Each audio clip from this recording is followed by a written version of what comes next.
Hello, everyone. My name is Robin Elkins, and I'm with the National White Collar Crime Center. We thank you for joining us today for Traumatic Cases and Events, How to Become Resilient and Move Forward. The webinar will be 90 minutes in length with 75 minutes of content and 15 minutes dedicated to a Q&A session. This webinar will be recorded, and everyone who registered for this event will receive an email with a link to the recording. You will receive the link after the recording has been rendered, usually within a few days after the live event. Once we receive the webinar attendance report, we will mark you passed, and your certificate of attendance will be available to you on your NW3C profile. Before we get started, we want to give you some housekeeping information. We will be collecting your questions throughout the webinar, so please send them as you have them so that John can answer them at the end of the webinar. When you have questions, please use the Q&A or the chat features and send them to all panelists. If you have any technical issues during the webinar, please let us know also through the Q&A or your chat features. Before we begin, I'm going to give you some information on your presenter today. John Pizzuro has 24 years experience from a state police agency, and in the role, he is commander of a regional Internet Crimes Against Children task force. John Pizzuro currently oversees 70 law enforcement agencies comprised of over 200 people. John's unique approach to leadership and partnerships has increased productivity in his task force by 100% over the last 3 years. John has been able to infuse neuroscience research with real-world experience. His work in neuroscience has provided him with a unique perspective on human behavior, body language, and other cognitive behavior. John is a certified master neuro-linguistic practitioner and has an MA in Human Resource Development and Training. He currently serves on the Internet Crimes Against Children Task Force Public Awareness and Education Committee and is co-facilitator for a working group for the National Children's Alliance. He frequently speaks to organizations and audiences on stress that impacts the law enforcement community. John teaches about personal development, leadership, technology, communication, and high-impact performance. He inspires, motivates, and empowers the audience to transform their lives by altering their thinking. John, I'm passing to you. Thanks, Robin. How's everyone doing today? At least in New Jersey, it is a lot cooler than the 103 degrees or 102 degrees that has been happening the last couple of days. So what I'm going to talk about is obviously resiliency, trauma, traumatic cases, and events. Now, I am not a doctor.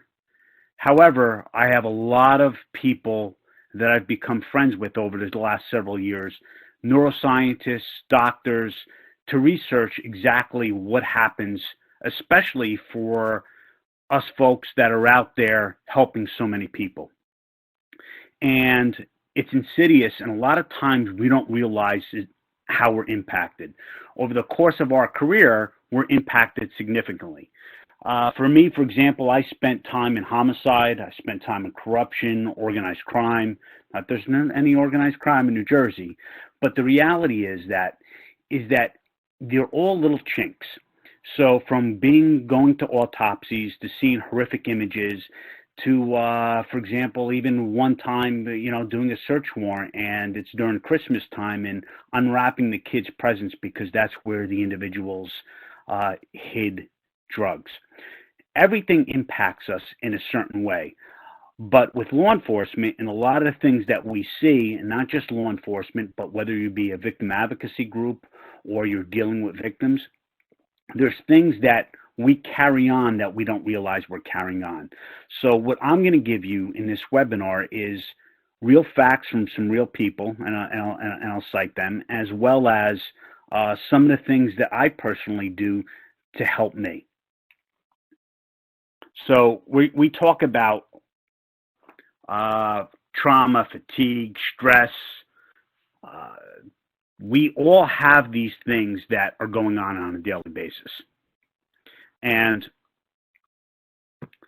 I liken it to this. So here's a picture of New Jersey. This is for Sandy. If you take a look at the top picture, that's pre-Sandy, and that's after Sandy. So you notice, like, we all start with this, like, big beach, right? We have this landscape, and I'm going to talk about landscapes in a little bit. Our landscape is basically like this blank canvas. And then as we get older and we go through different experiences, that canvas gets a lot of paint on it, and it actually takes its own picture of itself. It's kind of like what water does to the Grand Canyon, right? This is thousands and thousands of years, and no matter how strong you are, water will cut through that rock. So, and that's some of our experiences. So what happens is during stress and trauma, we have all these things that impact us, but we don't think about them because we have another case going on, or we have another, it's another case, it's another victim. And what happens is over time, we don't even realize how we're necessarily impacted. Like I said, it's like a canvas. So we have all this going on in our brains. And what I'm going to get into a little bit is how does trauma actually even get encoded? And how do we think about it? So the way this webinar is going to work, I'm going to take the first 30 minutes or so to explain how trauma is encoded, because if we understand how trauma is encoded and we understand the problems and the challenges that we have, we can come up with solutions. And it's how I look at any difficulty or any problem that we have. And let's face it, today, whether it be law enforcement with social media, with I think I just saw a video of NYPD officers actually walking down a neighborhood and individuals in the street taking actual water and buckets and dumping it on them. So we have a social media aspect. Everything is constant. So where does that leave us? And those are some of the things that are really difficult for us, because we have so many things in so many cases that we can't inherently keep it all in, and it does impact us. So what is vicarious trauma? It's something that trauma is basically, for example, by telling you a story of something significant, of an autopsy or something that I witnessed, and you can understand that and relate that and feel that, and it bothers you, that's vicarious trauma. We get traumatized every day and we don't even realize it, because we end up with these triggers and these events. And this webinar is about understanding that and taking our own safeguards and being proactive. You know, when I talk about overcoming cases and being resilient, it's about being proactive. Trauma impacts us all differently. And the reason for that is because we all have different experiences. I will get into a slide a little bit later on, but we delete, we distort, and we generalize. Everyone looks at something, but has a different meaning to it. So secondary traumatic distress is the emotional duress that results when an individual hears about the firsthand trauma experience of another. Its symptoms mimic those of post-traumatic stress disorder. Anything that happens and anything we're exposed to, we are somehow absorbing. For example, there's a study out there that shows that we have 40 conscious thoughts per minute, but during that same time frame, we have another close to 4 million. Why is that? Because our subconscious, we're taking all kinds of different information in, and we don't realize it. We're taking it in through our senses. So what happens to us? Hypervigilance. Now, for law enforcement, hypervigilance is important because it keeps us active. But what happens is with hypervigilance is that at some point you can't shut that off. You're in a difficult neighborhood, you're in a difficult place, and you're waiting for something to go wrong, so you're looking at everything. But now you're home, you're at the movies, you're doing the same things. For example, hypervigilance, where especially for individuals that do ICAC-related cases, what happens, right? You're seeing things that happen to your kids, and then all of a sudden, For example, I'll use my son. So my son ends up attending Boy Scouts, and I'm not letting anyone have my son, you know, or go overnight on a sleeping camping trip. So what happens is we look at everyone with a different lens. Is because what we see every day is we see the negative and we see what impacts everyone. And you cannot help that sometimes that bleeds over. If you see something negative all the time, eventually everything's going to be negative. So you're looking at hopelessness, the ability to embrace complexity. And let's face it, life is complex today. And you ever go home and you just want something simple? You don't want to make a decision. You know, I could talk to my fellow ICAC commanders. It's funny, is that we'll have a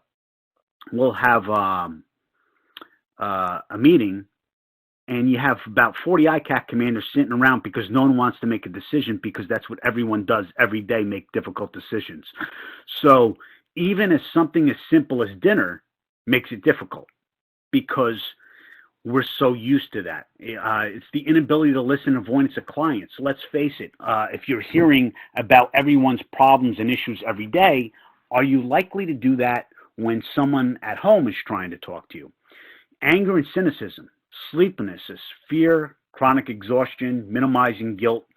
These are all basically things that interact with us and actually change the way we are, but it's based upon our work environment on a daily basis. So I'm just giving you this thing. So brain scans. So Dr. Daniel Amen, individual that I've spoken to on numerous occasions, has the biggest brain scan database in the world right now. And what he does is he actually looks at what exactly happens to a brain. And believe it or not, PTSD actually impacts us. Where it impacts us as well is not just here, but it leads to onset dementia, Alzheimer's. There's studies out there that show how that stress and anxiety impacts us in that manner. And again, they're like little cuts, right? So we don't even pay any attention to it because we have to move on to the next case. And if you're doing ICAC cases, there's all kinds of cases. And there's more than ever. There's less people to handle them. You have more stressors. If it's homicides, if it's shooting, if it's the opioid crisis, no matter where we are in our careers, the amount that we're seeing is much more significant than prior. And the reason for that too is social media. Let's face it, you can't do anything without something being on social media. And whether you are conservative or you're liberal or you have this belief or that belief, all that impedes our ability because it's a constant instant gratification society where all this information on information overload is impacting us. So again, here's an example of a healthy brain and a brain with PTSD. So if we're talking about ourselves, we're talking about brain fog, we're not talking about being as sharp, we're not talking about, some of the abilities that we have on a daily basis. That's part of it. So later on in this slide, in this presentation, I'm going to really start talking about resiliency, but it's you controlling your own narrative. And I could sit and talk about it, and I can talk to everyone on this webinar, and I could talk to everyone that in law enforcement, and let's face it, is our job difficult at times? Do we see things? It's kind of like if I was able to play a video, it's that reporter, for example, asking someone, hey, you just saw a car run over 4 children. What are you feeling? Of course, you're feeling like total crap. That's what's happening to us. So like if you take a look at the PTSD brain scan, it's that all those experiences impact us in some manner. So, but we need a lot of these emotions too. So remember I was talking about hypervigilance. So, for example, hypervigilance, they heighten our senses about a threat, they aid in our reability, they prepare us for action. It's that primitive brain. So when we talk about the primitive brain, it's like, oh my God, there's a dinosaur and I'm going to be eaten. I need to run, right? So we all sense that. So we have and process everything through our senses. So how does trauma get encoded? Now, what I'm going to talk to you specifically about came from Dr. Ronald Rudin, who developed a technique called havening. He has done countless research on the brain, recording brain scans, and basically how people and how trauma is encoded. And I've been fortunate enough to have a lot of different conversations about him regarding especially law enforcement. So fear is simulated from our senses, right? We have auditory, gustatory, which is smell or taste, olfactory, smell, visual, and touch. So think about it this way, and I'll use this example, is if anyone out there who's been sick from drinking before and smelled that smell, let's say tequila, automatically they react. Smell has a very big impact. For example, for me, I tell you what, having been to countless autopsies, I know the smell of an autopsy room. It has just a distinct smell. That smell I could smell today, and even though I haven't been in an autopsy in, let's say, 10 years, will automatically bring me back. Now, the interesting thing is that as far as senses, when I was like 8 years old, I was on the New Jersey shore, so my parents and grandparents are Italian, but what they would do is they would make this tomato sauce. And every time I smell something similar to that tomato sauce, I'm brought back to when I was 8 years old walking off the beach. Because every Sunday I'd get off the beach, and what would happen was that I'd smell the tomato sauce, and it was really good tomato sauce, so it brings me back to a happy memory. So smell is a very big trigger and impact. Especially for depending on who's on this webinar, I'm sure people have been into a search warrant to a house where it had distinct smell. So smell actually triggers things and actually has a trauma necessarily associated, but it'll impact someplace in your brain. Same thing from what you see it or from what you hear. All these things are simulated by our senses. So just take a quick look at this slide. This slide is very complex, but what happens is that you'll have all these visual, auditory, somatic, sensory things, and it goes into the amygdala. The amygdala is your emotional memory. And what happens is that basically the way trauma works is that there's gamma waves and delta waves, right? So gamma waves are the slow, are really fast-moving waves.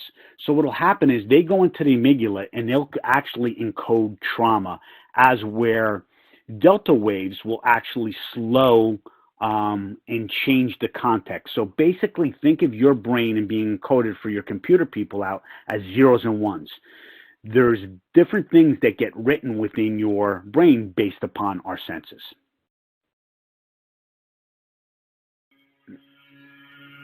So, some characteristics of traumatic memory. It's permanent and remains biologically active, causing alterations of basic neurochemicals. Certain components of the memory are retrievable while others are disassociated.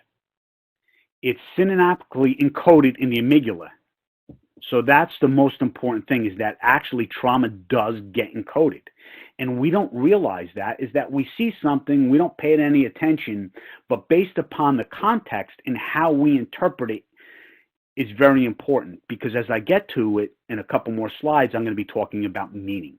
And meaning is very, very important, because the meaning that you attach to something could either encode trauma or not encode trauma. Sensory stimuli that are similar to the initial event that can activate originally encoded pathways. What happens is we have these stress release hormones. We have everything from cortisol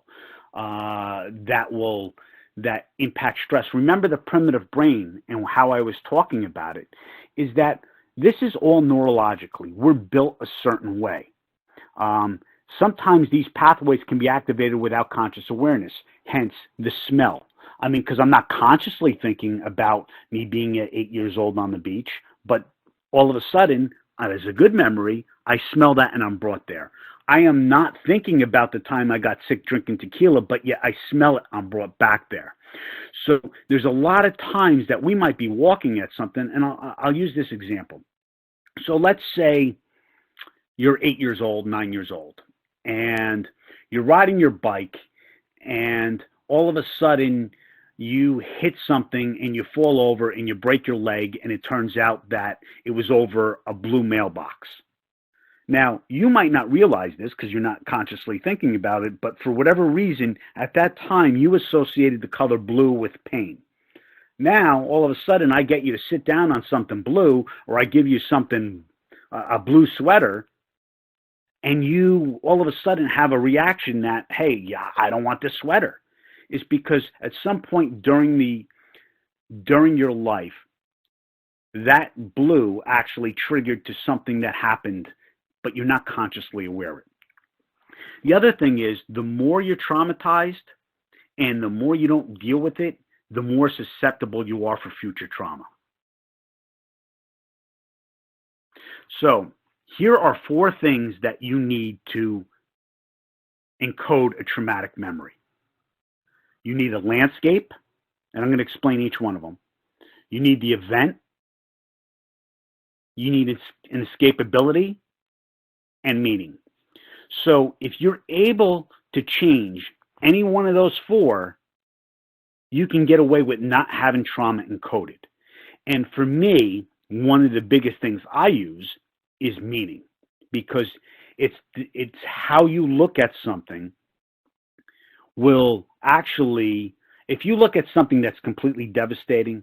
Now, when you're talking about resilience, and I'll just digress a little bit, people and detectives that do ICAC-related work, if they're actually taking the meaning of all these children being victimized, they're going to be basically impacted much more than someone who looks at it, hey, look, I just saved this kid, or I just helped this kid have a normal life.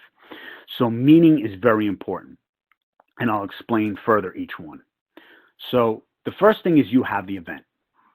Now that event could be for law enforcement, could be going to an autopsy, could be seeing someone robbed of all their retirement funds and now have no money to live. It could be the Christmas presents with drugs in it. It could be an overdose. It could be any type of event that you have on a daily basis. It could be a shooting. It could be a bombing. It could be anything along those times as you have the event.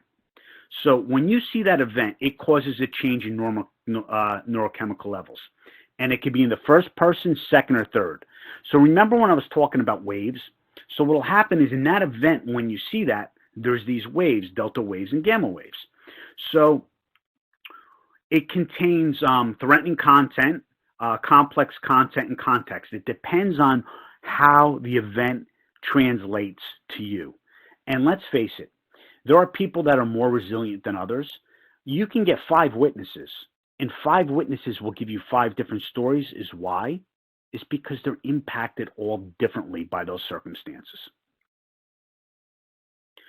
You have the landscape. Now the landscape is basically you. It's what have you done in the last, let's say, in your life? How are you built?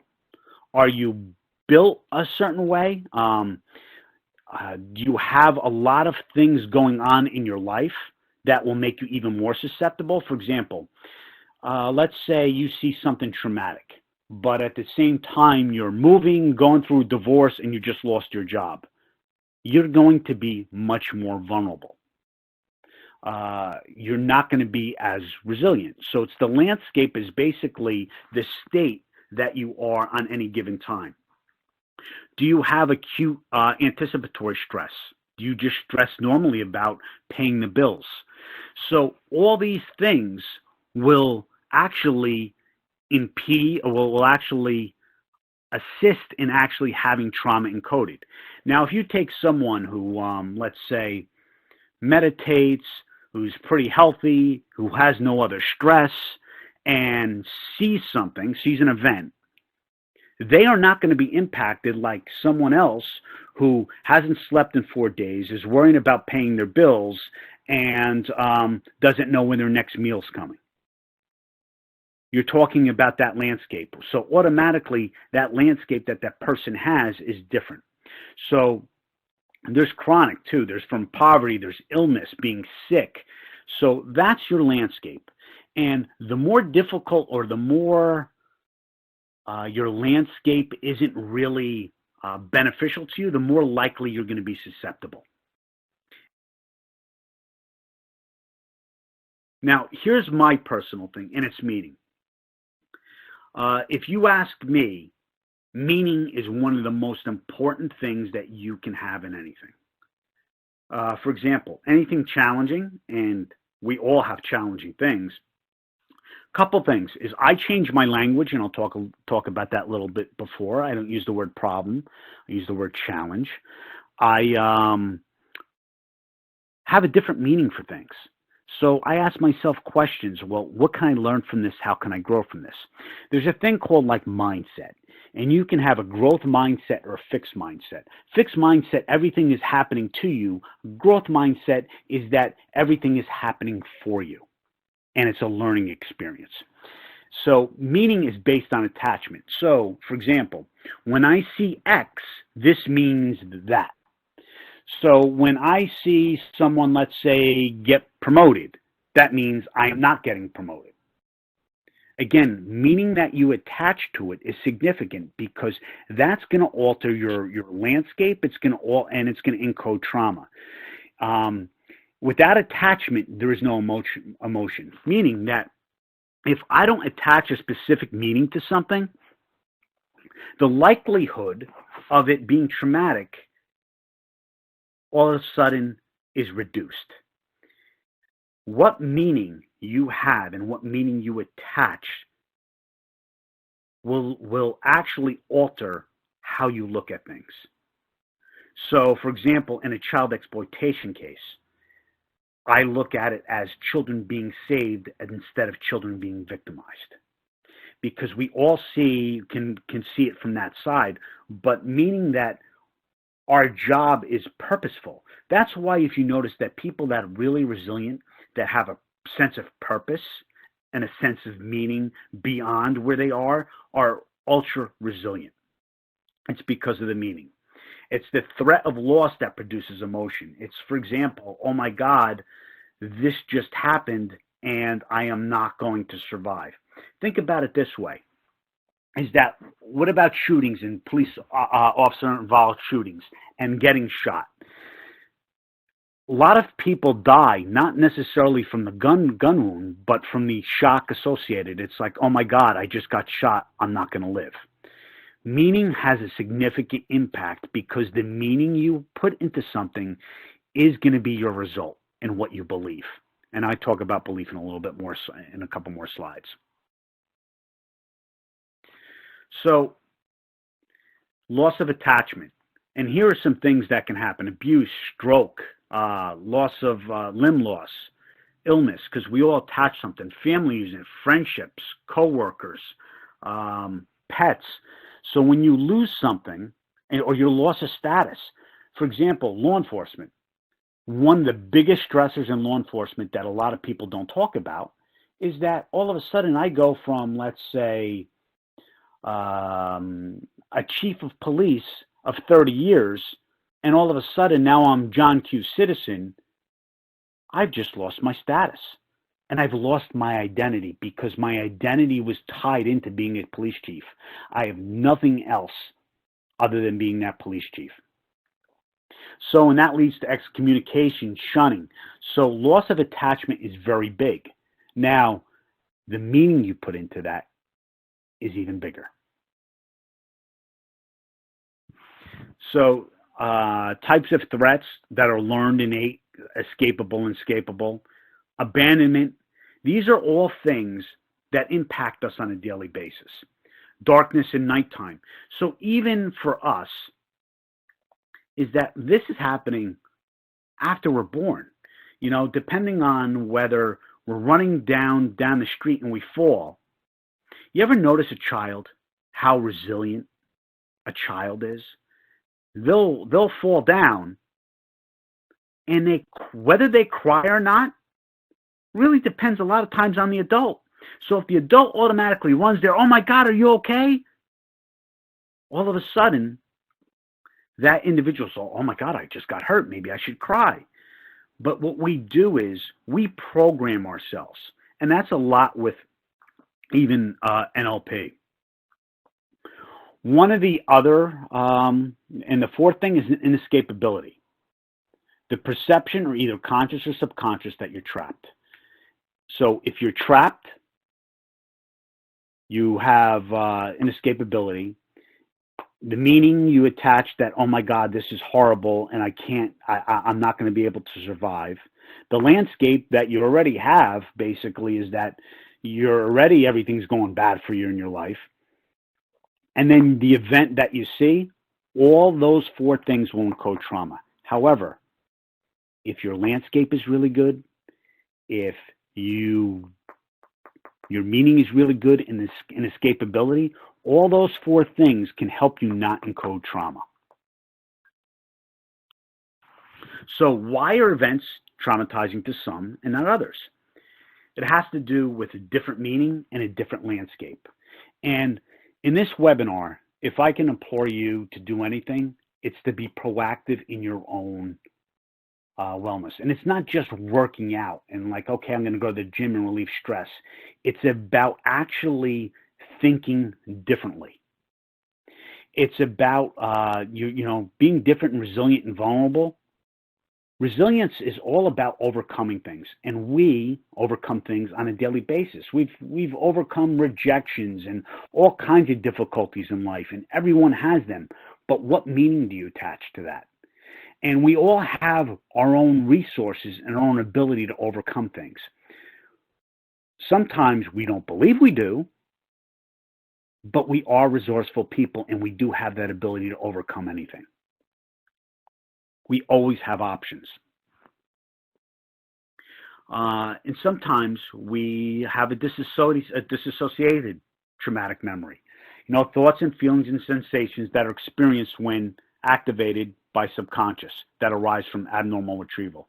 It's that random thought all of a sudden, by the way, which is triggered. And when we have a thought like, hey, I just thought of that, that is already implanted in our subconscious based upon how we delete, distort, and generalize things. So all this stems from the amygdala. So basically the amygdala is a little almond-shaped organ in our brain, and it releases chemicals. It releases norepinephrine and cortisol, and it helps actually encode trauma. So all that fear center and everything that we go through actually goes through that amygdala. And what can happen? You can have phobias, chronic pain, panic, PTSD. So these are all disorders that result of things from encoded trauma. PTSD, which I talked about, and I'm gonna breeze through these so I can get to our more resilience piece. But it's re-experiencing the trauma. It's the numbing. It's the avoidance. It's the repetition compulsion. It's diminished capacity for problem solving. We all have that. Listen, we see things on a daily basis that impact us that other people have no idea that they've ever seen before. So, but our landscape and how we put together our own resilience is imperative to overcome these things. One of my most important slides. Now, we have filters, right? So we delete, we distort, and we generalize. So this is us in a nutshell. We have an external event. All this is processed by all these values, beliefs, decisions, memories. So like I like to say is we got a lot of gobbledygook up there based upon our entire life and things that we read into and things that we believe. And we have all these things in our brain that take an external event. However, if you determine a meaning, a really good meaning, that you're doing something purposeful and something bigger, and that you just help someone instead of someone being hurt, by framing that and framing that meaning, you can help not have trauma encoded. That and your landscape are your two most important things. We also have this, adverse childhood events. All this, your parents were divorced, your mom died, you weren't hugged enough as a kid, you were abandoned. Abandonment is a big thing. So as we get onto our lives later on, we have all this stuff that happens to us. So when we're talking about traumatic cases and things that we have, we forget that everything that went into our lives being there. So we have, like I said, it's a canvas. Our life is a canvas. We start out with a blank canvas, and guess what? There's paint splatters everywhere. However, how we decide to view that painting, and isn't art very, how do you put it, in the beauty of the eye of the holder? You ever notice someone look at a painting and say, my gosh, that is the ugliest painting I've ever seen in my entire life? Or you get someone who says, my gosh, I want to pay $1 million for that painting. Again, it's how we view it.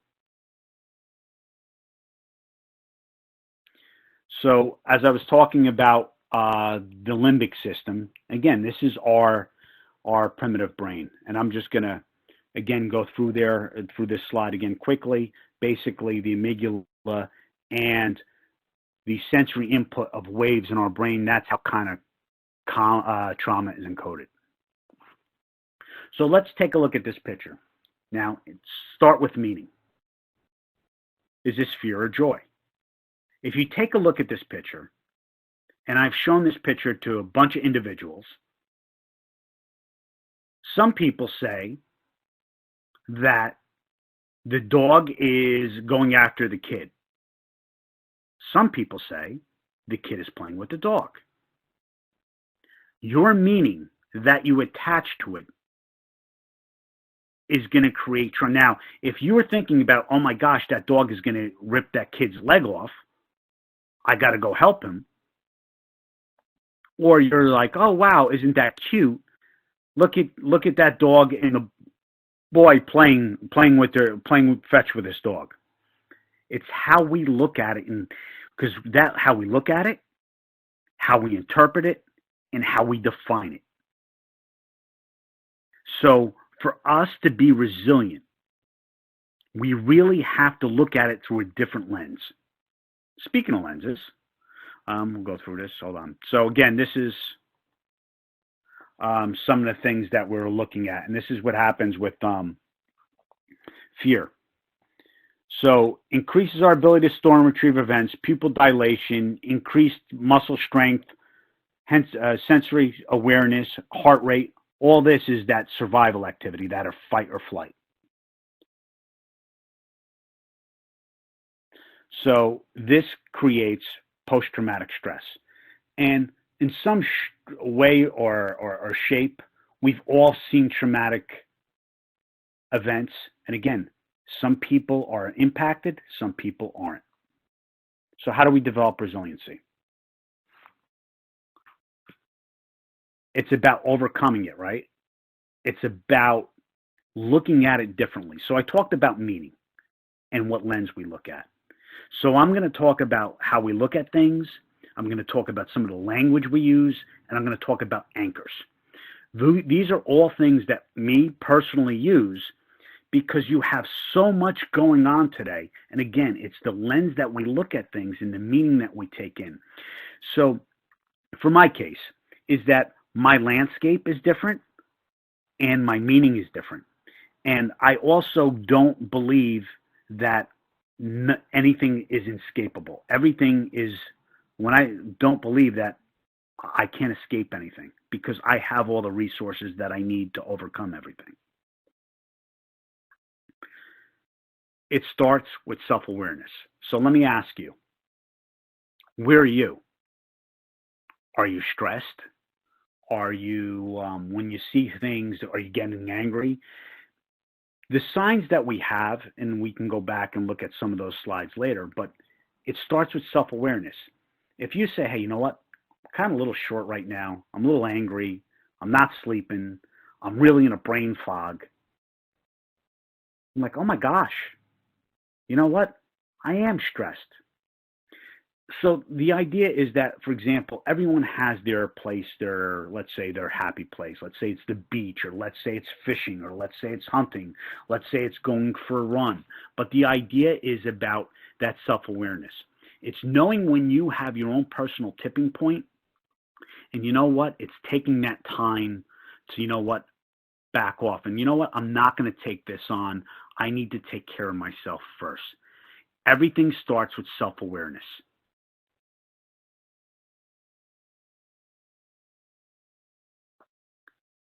It depends whether you're going to be resilient or vulnerable. It's taking care of yourself first. So in order for me to take care of others, I got to take care of myself first. And the idea is knowing when things aren't necessarily, you don't have that energy. It's like if you were sick, if everyone in this audience in this webinar was sick, what would you do, right? If you had a fever and you had the chills, would you be running around, running a marathon? No, you'd be home, sitting in bed, drinking tea and eating chicken soup. The reality is that you have to be aware of how you are. It's the most important thing. And you have to have all that planned, because remember when I was talking earlier about landscape? That's part of that landscape. It's having the ability, look, we all have things that go on. We have from our children being sick to divorce, to death, to loss of loved ones. All those impact us, and that's even before we get to the crazy cases of that we see on a daily basis. So we need to make sure that we care for that, because the more we're able to do that, the more we're able to handle things, as well as the way we look at things. So there are all sorts of different therapies. Now, I am not talking much about talk therapy in here. Everything has its place and helps people. For me, talk therapy wasn't as effective and impactful as some of the things here. So, for example, I like yoga, okay, because I'm able to breathe. Breathing is very important. I like music, you know, so working out, running, biking, trying different things that work for you. You have to find what makes you good. And sometimes it means trying a lot of different things. Havening. Havening is a process where basically it will help uncode trauma that's been encoded, and that is done through touch and through what they call a havening technique. And for more information, you can go to www.havening.org. And the doctor that created this was Dr. Ronald Rudin. You have EFT, and then you have tapping, EMDR. So these are all things that help with our landscape and help us with trauma. But it's about being resilient and having your own plan in order to do so. So when I was talking about havening, what does is havening helps landscape the brain. When I was talking about delta waves, what they do is there's these little receptors on your brain that actually encode trauma. They help uncode that trauma. So basically, think about havening. What it does is it rewrites your computer in your brain. So it's about change, and it's about resilience. So what is resilience? It's amazing. 5 years ago, I never heard the term resilience. Now I hear the term resilience everywhere. There's resilience. There's a resilience workplace. There's a resilience this. There's a resilience that. But people are missing the boat on resilience. What I mean is, is that, yes, it's a word, but how do we practice it?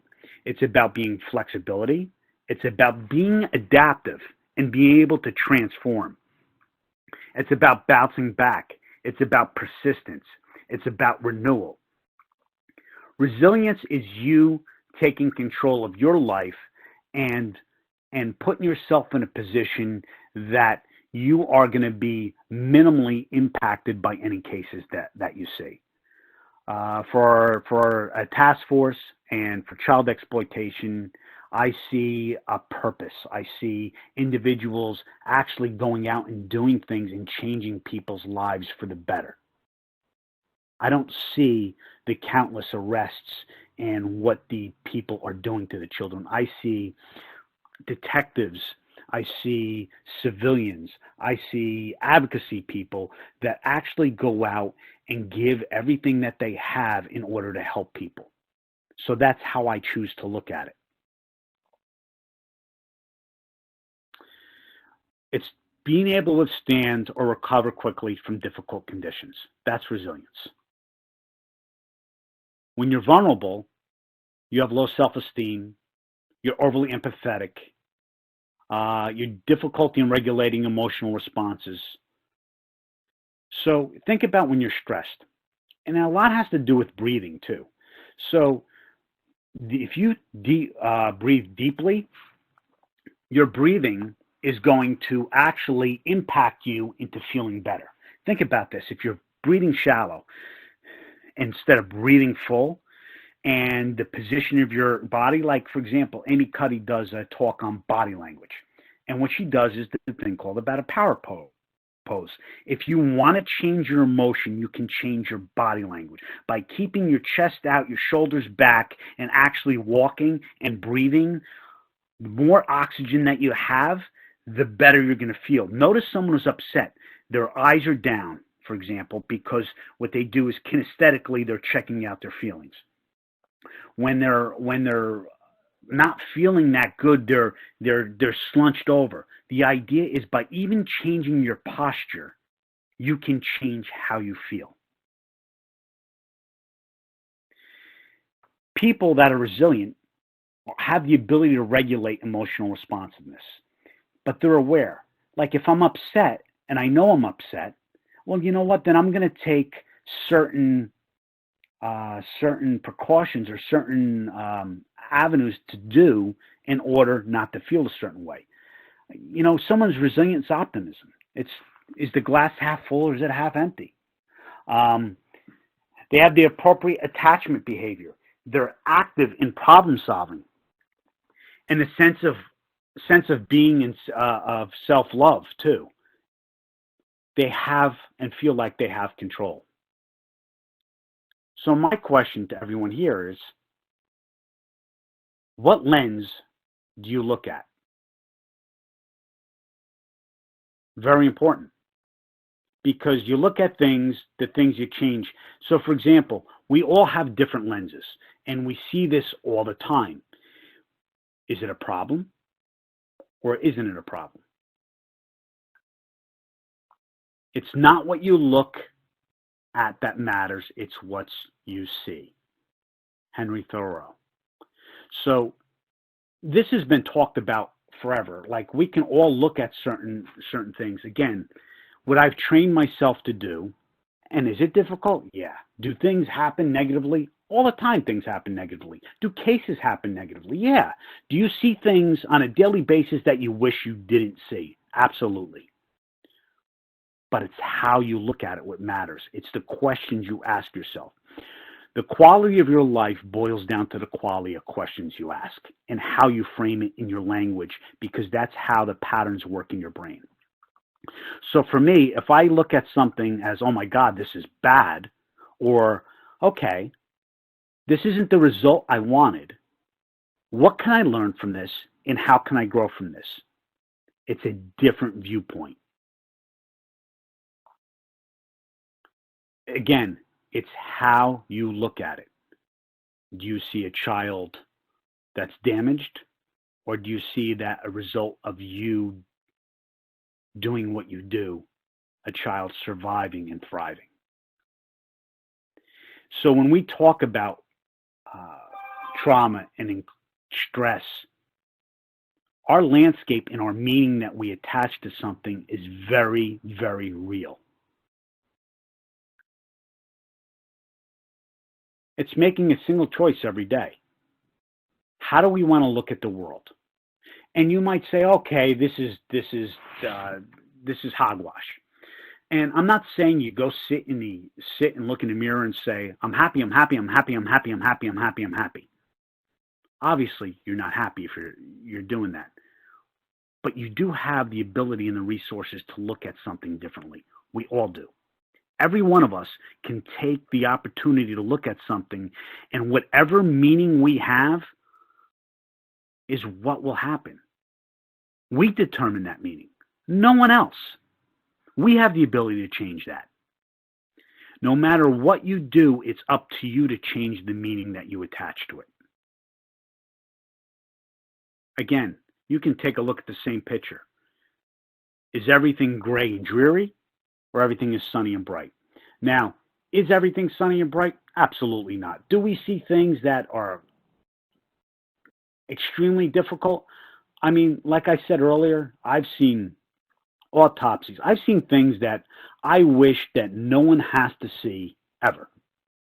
From child autopsies to difficult videos, to difficult chats of child predators saying what they want to do to children, to even when I was doing corruption, to people that they were going to lose their entire house if they cooperated because the politicians stole everything from them. So, and that's in their mindset. So I've seen people lose their houses and lose loved ones and come and grieve. I've seen everything that you can possibly see. The thing is that we are in control of it and how we interact with it. Is it difficult? Of course it is. Do we have tragedy? Absolutely. But the resilient people and the people that overcome it are able to see things differently out of that. So my question to everyone here is, what is your story? See, our story can define us. It's what we write down. We write down our own story. Our story basically is what we choose to write. So, for example, is that our story could be a story of sorrow, grief, I was never loved, the cases that I've seen were impossible as a result, I'm never going to be able to survive, or the story can be something different. You have the ability to write your story. Your story is whatever you make it.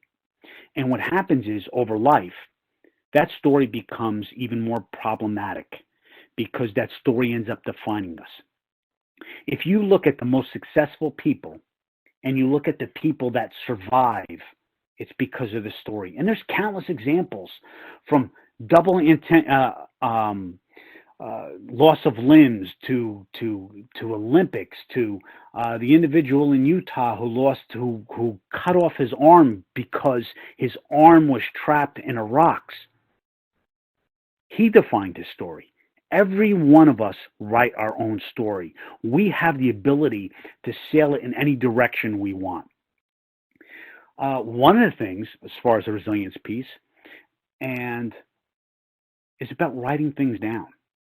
You know, when you're upset, for example, there was an individual who was writing down every night that he would get upset, and he found that every Wednesday, for the second Wednesday of every month, is that he became very angry. So just from writing his thoughts down and every day, he realized that he had a meeting with someone on that Wednesday every day that caused some of these emotions. But you write your own story. Journaling is an excellent way of composing your thoughts, because when your thoughts are angry and upset, by you just writing it down, you're accessing a different part of your brain, and you're processing things differently by writing them down. So if you're really upset and you think things aren't going well, journaling is an excellent way. Again, but some people don't write. But for those who do, writing some of those things down will actually help you. So it's your beginning, right? Here's chapter one. Again, you're the captain of your own ship, and I can have a whole bunch of these sayings in here. But the reality is, you're the one who controls that. All right, so we talk about belief. What do you believe?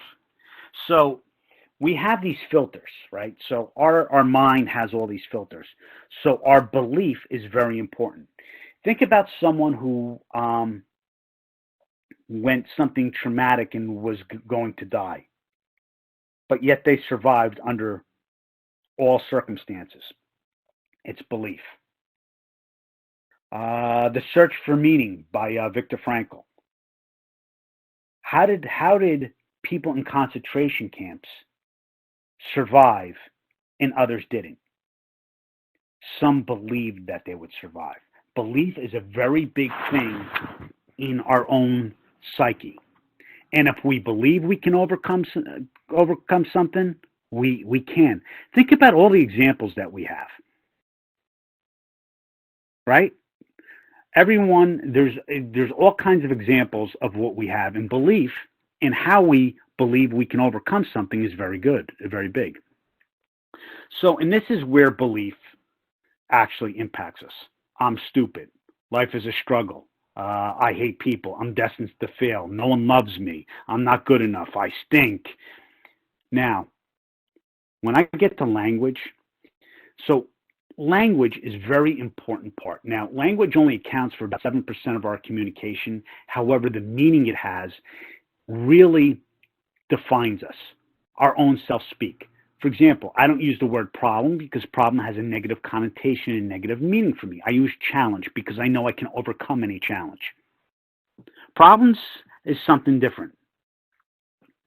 But again, it's what do you choose to talk to yourself? How do you talk to yourself? Words have a lot of power. And what you write down and what you believe is going to be a result. If you believe you won't amount to anything, the likelihood that you will probably won't. If you saw something traumatic and you had this case that really impacted you, I'm never going to get over this case. I'm never going to be able to get past this. You'll never get past it. If you believe you will, and you believe that your job or your, let's say, participation, and because of that, a child has a chance or a victim has a chance, and because you're able to overcome something, well, guess what? It will happen. It's not how you just look at it, but it's what you believe. And it's the words you use. Words have a very significant presence in our vocabulary. So what I challenge everyone here to do is, what words do you use? What negative words? Do you say should? Do you say, I should do this? Or do you say, I will? The power of words, right? The power of words for resilience is very significant.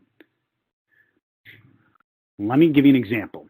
So, I should or I ought to. One of the things that I did personally, there's a couple things I did. In addition to belief and NLP, a tenet is your language. Changing your language and changing your meaning and your belief is very impactful to develop your own landscape and your own resilience. And I'm not saying just tomorrow, okay, I'm going to change my words and, great, I'm resilient. It takes practice. It takes looking at things differently. I need to change it to empower. It's important to me too. I have to. These are things that when you say, automatically have a stressor. When you say I have to, I can't, I'll try to, but so for example, I need to, it's important to me. I can't, I'm not willing to. Just by changing those words will change the meaning and the way you look at things. Disempowering words, need, change it to want. Change the word must to choose. Trade have to get to. I got to get to. Should, choose. Because when I should do this, I choose to do this. Think about how that sounds. You know, I should go for, you know what, I should work out. I choose to work out. Even that sounds differently. I have to go to a meeting. I get to go to a meeting. Big difference. I have to do this case. I get to do this case. You see how that even sounds? Again, change your vocabulary. You want to change your results? You want to be more resilient? Change your vocabulary. It's about getting rid of I cannot. It's about programming your brain to realize that you have the resources. So it starts with self-awareness. It starts with your vocabulary. It starts with the meaning you attach to it and your belief. So these are my key. These are the things that I do on a daily basis. And I have found that have worked really well for people that practice it. Two most powerful words in the English language, I am. I mean, there's been books on it, but I am. I am valuable. I am resilient. These are things that are very important. Like I could say, I'm depressed. I am depressed. I am happy.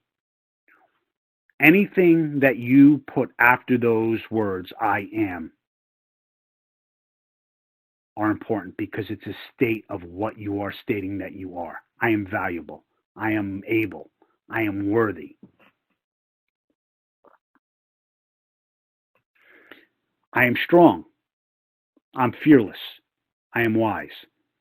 So part of this webinar, and again, I talk more about this in a one-day seminar type, but what I'm giving you is your language here. Language is very important. Just by changing your language and changing the way you think will help you be more resilient, will help you overcome challenging cases on a daily basis.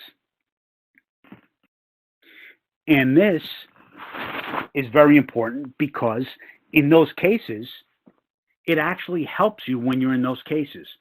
I am going to overcome this. I am going to be able to arrest and save this child. Think about it from a case perspective. So in a case perspective, when you're doing this, I am able to do this. I am going to do this. So I can't do everything today, but I can take one small step. So as far as this webinar is concerned, can you take one small step? That's what I'm asking everyone here to do today. Just one small step, because it's about progress. Did you do something better than you did yesterday? Did you do something better tomorrow than you did today? It's about making those incremental changes. Look, we can't change our complete history overnight with a snap of the fingers, no matter what certain personal developers say you can, but you can make progress. And without struggle, there is no progress. It's what the tenet that holds us together. Don't make excuses, make progress. So it's about doing something better tomorrow. You know, it's the New Year's resolution. Great. You know, my favorite time to go into a gym is about the third week of January, because there is no one there. I avoid the gym the first 3 weeks of January because I know within 3 weeks, all those people that just signed up aren't going to be there. You know, I just need to actually buy a gym for the month of January just so I can sign a whole bunch of people up, because I know no one's going to continue with that. Because what happens is we make excuses. It's about making progress. it takes about 3 weeks, 3 to 4 weeks for a habit to form. And there's some great books out there in regards to that. Believe that you can change yourself and change your language. And again, it doesn't define you. So when we're talking about cases and we're talking about traumatic events and we're talking about that really difficult case that you had, that case does not define you. It's all about your self-speak and the way you speak to yourself. You're able to look at anything and you're able to realize, guess what? This doesn't define me. I define this. I have the resources in this case to actually not only impact the lives of others, but people that have been victimized. So you all have the ability and you have the resources in order to do that. But do not let, from a language perspective, anything that you see or do define you negatively. It's up to you. You have that ability. What I'm telling everyone here on this webinar is that A, you're not alone. B, we've gone through a lot of crazy stuff and seen a lot of crazy things, but it doesn't define us. We define it. We all have the ability to do that. It starts with self-awareness. And then it starts about changing the meaning that you actually believe. Again, if there is no struggle, there is no progress. And let's face it, in that case, for a lot of us on this webinar, we should have a lot of progress, right? But yeah, life is a struggle. We all go through things on a daily basis, but how we bounce back and how we look at things will define us. It's how we look at things. It's the power of visualizations.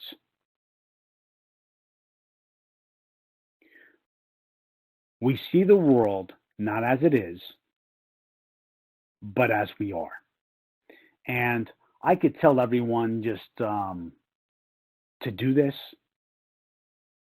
but it's taken a while. It takes time. Try looking at it from a different perspective. We all see things through one lens. Try moving your position. So if you're looking at something one way, look at it a different way. So one of the other things we can do, it's about reframing. It's about reframing how things are. So like, for example, perception and perspective.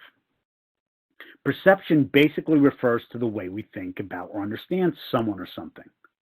Perspective is the way we regard something or our point of view. That's the main difference. Sometimes our perception and our perspective are completely different. There's 4 keys to framing, and framing is very important because, again, it's the way you look at things. It's the way you visualize. It's rapport, it's questions, it's interrupting your pattern and changing your physiology. For example, there's pre-framing. So if I told everyone to pay attention to something, more likely than you are. Reframing is when somebody already has a problem and you change what it means by having them see it through another frame of reference. For example, is that I'll use it. There's 2 types of reframing, context and content. So context reframing is basically my 16-year-old daughter won't do what others tell her to do. My reframe is she won't fall into peer pressure and stay true to who she truly is. How about this? Have you ever heard anyone say this? Is that, you know, I had to pay a lot of taxes this year. Well, that's great. You must have made a lot of money. Again, it's a reframe. And listen to people speak and how you speak. Oh, I'm going to go outside today, but I can't do this because it's raining. Well, that's actually good because now you'll be able to plant the garden. So it's about looking at it and reframing it, because what happens is we get stuck into certain language patterns that we use. Sometimes by reframing it and looking at it a different way, we're able to understand it differently. So like I said, for content reframing, is I owe the IRS $1 million this year. My reframe would be, wow, you made a lot of money this year. So we all have the ability to do that. That's another piece of NLP and another piece of resilience. It's reframing the meaning. So when we're talking about NLP, it's the power of your subconscious mind. And we have a lot going through it.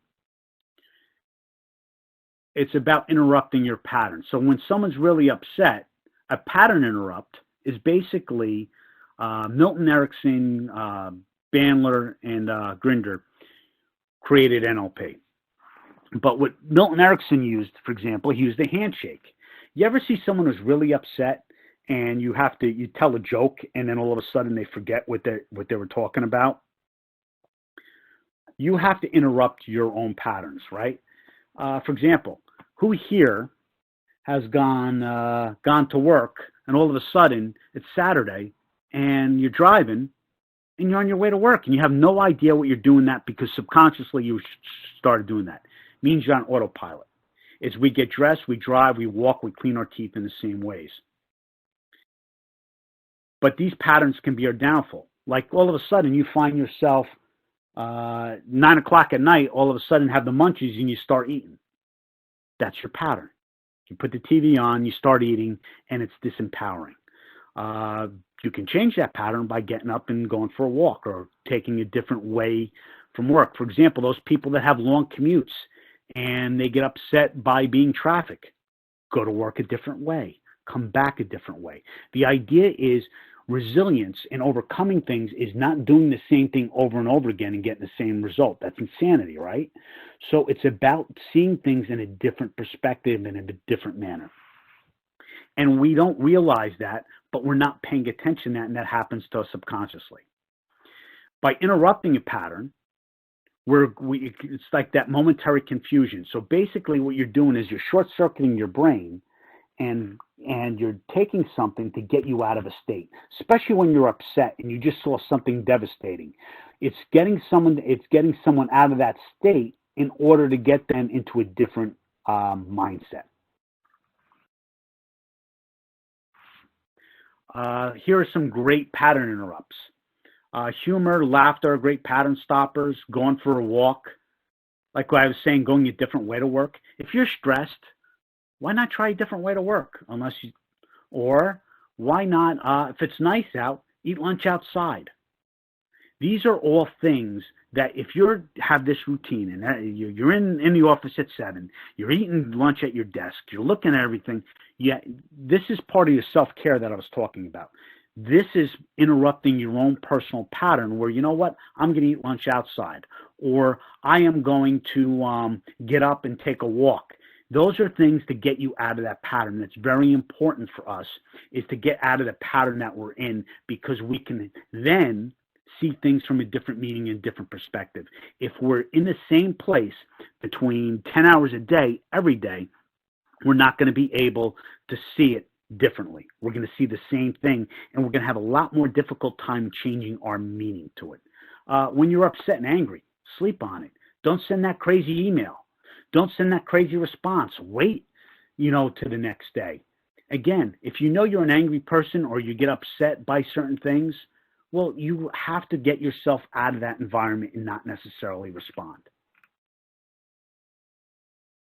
Again, what I said before, quality of our life boils down to the quality of questions we ask.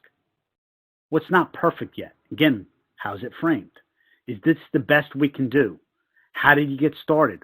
What is good about this problem or situation? Again, it's how you ask it. You have the ability to ask your questions. You have the ability to take a look at something. It's all about you and your resources.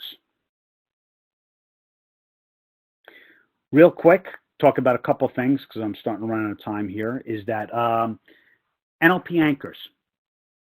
Who here is anchored? So this is what an anchor is. So an anchor is basically something that's really good. Think about a vacation you went to, right? So you go to this vacation and it's a super great memory that you have. An anchor is about being able to take something really good and use that as a resource all the time. For example, I'm anchored to a certain song, and every time that song plays, I have a different mood.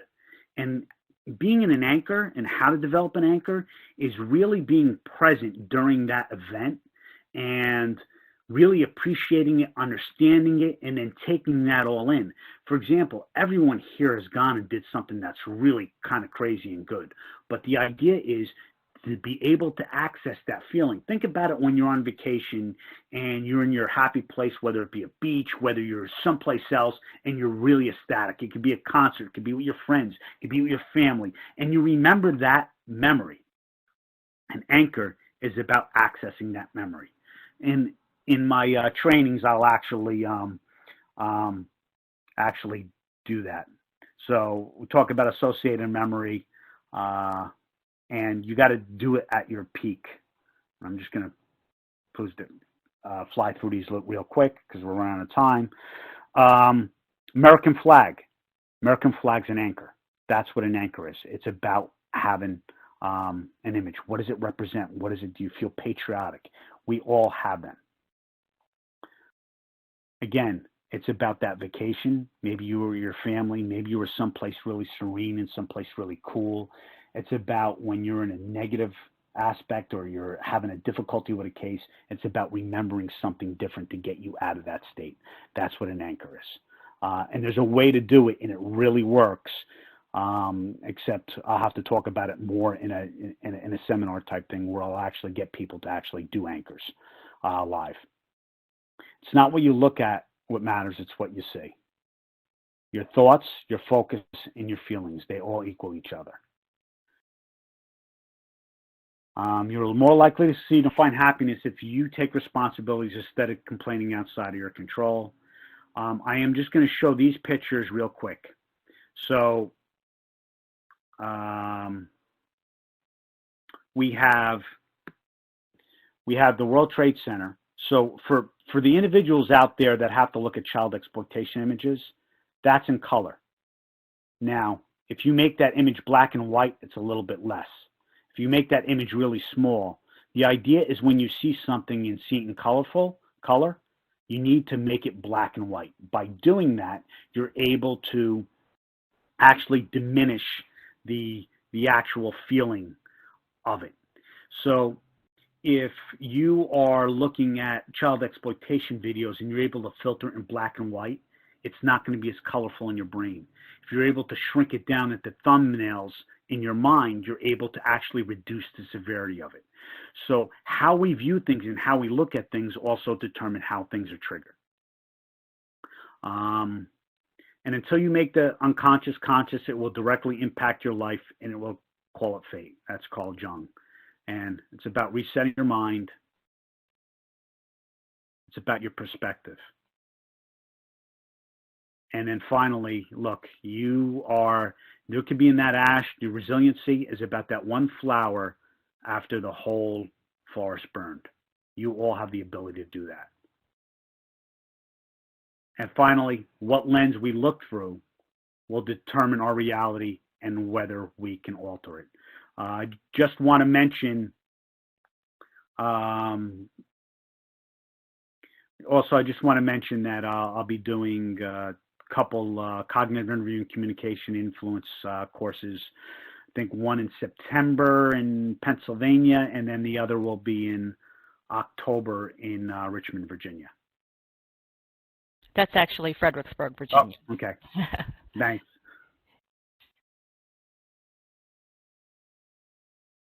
Any questions? I don't have any so far.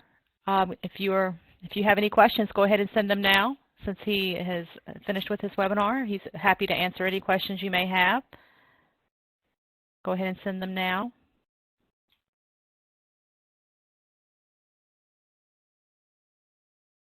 Okay. Any recommended books or reading material? Yeah, there's a bunch of them. Okay, so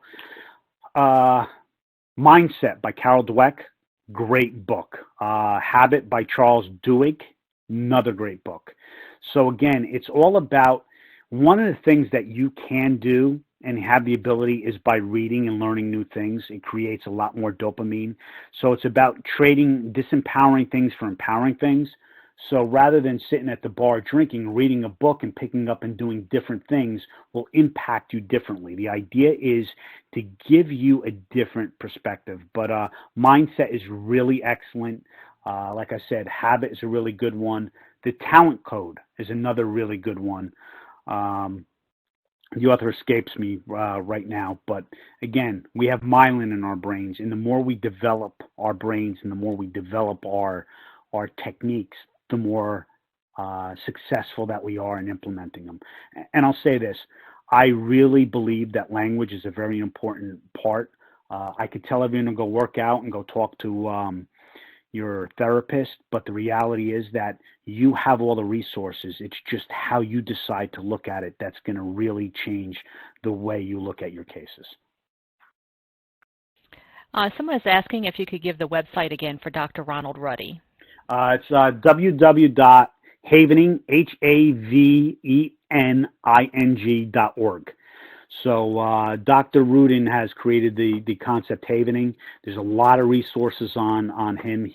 His book that he had years ago, and then he just did it, was When the Past Was Always Present. So he talks a lot about, in scientific terms, how trauma has been encoded, and he's really made a lot of significant headway in uncoding trauma. And there's a lot of videos in there and shows how actually to uncode traumatic events through havening. Okay, we're starting to get some now. What was the body language book or webinar you discussed? Amy Cuddy. Amy Cuddy does a TED Talk on body language, power poses. If you just research Amy Cuddy, she's a Harvard research person. Just Google her TED Talks. She has some really good ones. She did one in a study how basically someone's body language actually produced testosterone to give them more energy as well, too. Again, the position of your body and what you take actually has a biological link to it. Okay, here's a really good question. They're saying all of it was very good information, but is there any suggestions on how we can influence changes in those around us who have been traumatized? All right, so this is what I'll say. It starts with a pattern interrupt. Changing people is a little bit difficult. It's about making them obviously aware first, but it's all about seeds and planting certain things. What I would do is I'll try to implement whatever I can to interrupt them out of that pattern. If the pattern's negative and they're not believing anything, you have to get them out of that pattern and have them see something differently from a different perspective. What is one piece of advice that has stuck with you and that you can pass on? I'll say this, is that basically you have all the resources at your disposal. It's whether or not you choose to use them. And for me, like I said, I use a lot of the NLP, which is language. I use a lot of the mindset, not from a fixed mindset, from a growth mindset. I choose to see everything differently than everywhere else. And I think once I was able to do that and change the meaning around me, I was able to change my focus and basically how I look at things.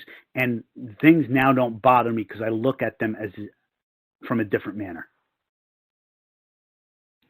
Okay, let's see. Which would have the least effect on an individual? Doing child porn cases 100% of the time for a shorter total duration, or doing child porn cases, say, 30% of the time for a longer period of time, i.e. caseload mix?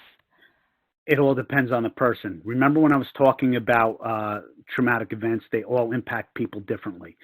So in that instance, it all depends on that person. If that person's landscape was able to handle things and their meaning, it wouldn't make a difference. It all depends on each person. That's why I could have gone to 100 autopsies and one person could go to one autopsy, and that one autopsy is going to be more traumatic to them than it is for my 100. Okay, let me see if there are any more. I believe that's all the questions. Of course, you can always send your questions. Oh, here's another one. What do you recommend for agency administrators to implement some sort of proactive support for these people? Now, there's a lot of different groups out there. There's like peer groups as well. Um, there's peer support. But I'll say this is that, and also take a look at my website eventually, iwellnessfoundation.org. So the idea is the nonprofit that I created. I'm just waiting for the website to be built, but it's going to help anyone out there. It's a tagline, helping those who help. But as far as administrators, it's about implementing something at least positive, and whether it be a bonding incident where a group people are getting together in a different perspective outside of work, or changing maybe where individuals get workout time, or anything that you can implement that will actually help change the perception. There's books and there's about language and other things, but those are the things that I would suggest.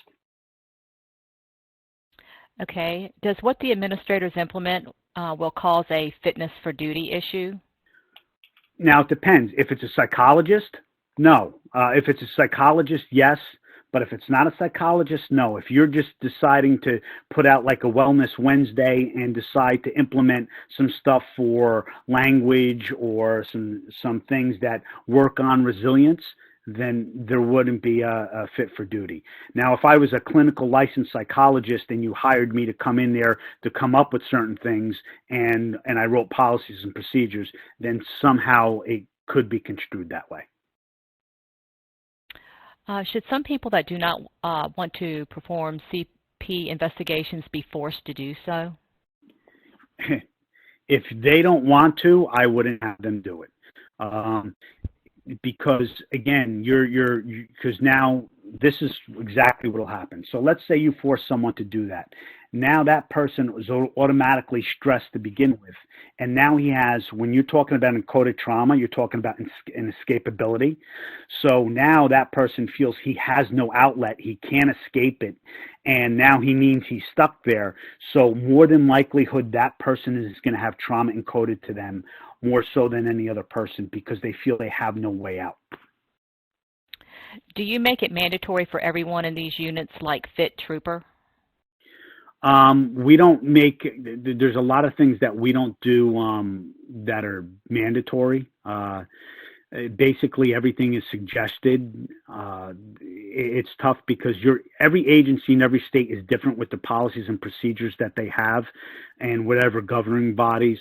But what we try to do is we try to implement anything that we can proactively in order to help our members as best as possible. Okay, great. Great information. Also, I just want to reiterate what John said. He has a cognitive interviewing, communication, and influence class that's been very successful. He'll be in Maryland at Maryland Police and Correctional Training Commissions actually tomorrow and the 25th. So the Bucks County Police Training Center in September 18th and 19th, and the Rappahannock Regional Criminal Justice Academy in Fredericksburg, Virginia, October 23rd and 24th. And also just keep watching nw3c.org for more training opportunities. Also, I think I have one more question and then we'll go ahead and end. My department has a very negative undercurrent. Obviously, this negativity affects landscape. This has gone on for a long time. How can we change it? You know, if I had the answer to that, I could probably change a lot of things, but it comes down to how much you can influence it. And honestly, it's about putting people in, exposing them to a different manner. And the best way is really conversation and having them see something different. The art of influences is basically letting them come to their own decisions, but if they see it somehow in a liability and what they're doing is detrimental, you have to do it delicately, obviously, but that's the only way it's going to change. Because let's face it, if we were all much more resilient and happier, we would be a lot more productive. So it depends. Each person is different. Some people, it's, you know, based upon their promotion, based upon, you know, what's going to do something for them, but it's a difficult scenario. The only thing I suggest is expose them to as much things outside of that, and hopefully some of it takes. Great. And there's someone who's saying thank you so much for providing this training and that they look forward to doing more of these types of training, which I think is a great idea. And I want to say a special thank you to our presenter today for a very informative and interesting webinar. And just a reminder, if you missed the announcement at the beginning, everyone who registered for this event will receive an email with the link to the recording. You will receive the link after the recording has been rendered, usually within a few days after the live event. Once we receive the webinar attendance report, we'll mark you passed, and your certificate of attendance will be available to you on your NW3C profile. We thank you for attending. Please be sure to visit our website at nw3c.org for more webinar and training opportunities. And this concludes our program for today. Thank you so much, John. Thank you.